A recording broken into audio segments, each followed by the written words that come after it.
আরজি করের নৃশংস খুনের ঘটনার প্রতিবাদে গ্রাম থেকে শহর সর্বত্রই প্রতিবাদে গর্জে উঠছেন প্রতিবাদীরা। তবে পিছিয়ে নেই শিক্ষক সমাজ।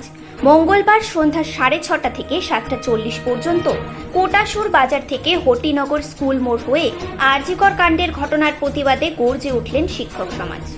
মূলত ময়ূরেশ্বর 2 নম্বর ব্লক এলাকার একাধিক শিক্ষক শিক্ষিকারা প্রতিবাদে কোটাসুরের রাস্তায় পদযাত্রা করে প্রতিবাদ মিছিল করলেন বলে জানা যায়।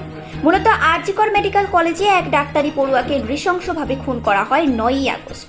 আর ঠিক তারপর থেকেই রাজ্যের বিভিন্ন প্রান্তে প্রতিবাদে গর্জে উঠছে সভ্য সমাজ। আর মঙ্গলবার সন্ধ্যা নাগাদ কোটাসুর বাজারে প্রতিবাদে গর্জে উঠলেন শিক্ষক সমাজ। Bureau report, news prime Times.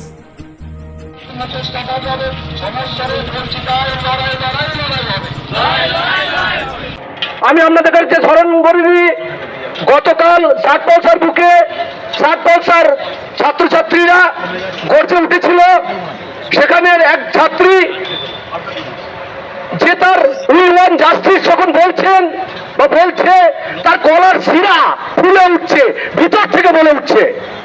তাই আমরা চাই প্রত্যেক মা বোনের যে অধিকার, পথে নামার, সাথে থাকার, সাম্যবাদের, সকল কিছুর জয়ধ্বজা উড়ুক।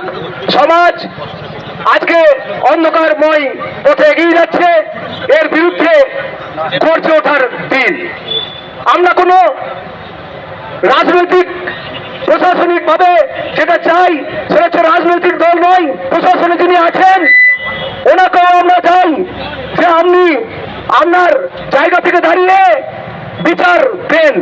কারণ বিচার যদি আজকে না দেন, আপনি বলবেন আজকে বিচারের বিভিন্ন ভাবে দাম কষাকষি চলছে এবং এই কৃষ্টি বাংলার কৃষ্টি নয়, এই কৃষ্টিটা বাংলার বুকে নতুন ভাবে বীজ রোপণ করছেন। এই মহিলা যেদিন পরিণত হবে সেদিন বাংলার কোন মহিলা তথা আপনিও রক্ষা পাবেন না। আপনিও একজন মহিলা। আমরা কোনো রাজনীতি বলতে চাইছি না। আপনি যখন প্রশাসনিক শীর্ষে বসে আছেন, আপনি প্রত্যেকের অভিভাবিকা, আপনি প্রত্যেকের কথা চিন্তা করবেন। আমরা দেখেছি অনেক কিছু পর্দার আড়ালে, অনেক ঘটনা, অনেক ধামাচাপা। তার জন্যই প্রথমেই কিছুদিন সময় চাওয়া, তারপর কিন্তু সিবিআই। আমরা সিবিআইয়ের উপর ভরসা রাখতে পারছি না, কারণ সিবিআইয়ের অনেক কিছু, অনেক দৃষ্টান্ত আমরা দেখে যাচ্ছি যে অনেক কিছুতে ওনারা চাপা পড়ে যাচ্ছেন কোনো অদৃষ্ট পরিহাসের একটা শৃঙ্খলে। আমরা সেই সিবিআই বন্ধুদের কাছেও প্রশাসনের মাধ্যমে জানাতে চাই যে আপনারা অতি সত্তরের বিচার করুন, যাতে আমাদের এই তিলোত্তমার বিচার পৌঁছাই।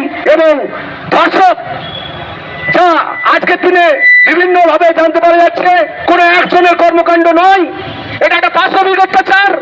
এই পাশবিক অত্যাচারের বিরুদ্ধে শিক্ষক সমাজ আজকে গর্জে উঠেছে। সেই সঙ্গে সঙ্গে একটু আগেই ঘোষক বললেন যে কোটাসুরের নাগরিকবৃন্দ সোচ্চার হবেন। সাধুবাদ, প্রত্যেকেই এগিয়ে আসুন। কারণ জানবেন, ভুলকে যদি কিছুদিন আপনারা মেনে চলেন তাহলে সেই ভুলটা পরে সত্যিতে রূপান্তরিত হয়ে যায়। তাই ভুল লোহা গরম থাকতে থাকতেই পিটিয়ে সোজা করতে হবে। প্রতিবাদের ভাষা তাই। বাংলাদেশের ছাত্র আন্দোলন থেকে আজকে বাংলাদেশের পট পরিবর্তন হয়েছে। আমরা এখানেও বলতে চাই, শিক্ষক আজ গর্জে উঠেছে, সমাজ গর্জে উঠেছে, ছাত্রছাত্রী গর্জে উঠেছে। তাই সকলের কাছে সনির্বল অনুরোধ,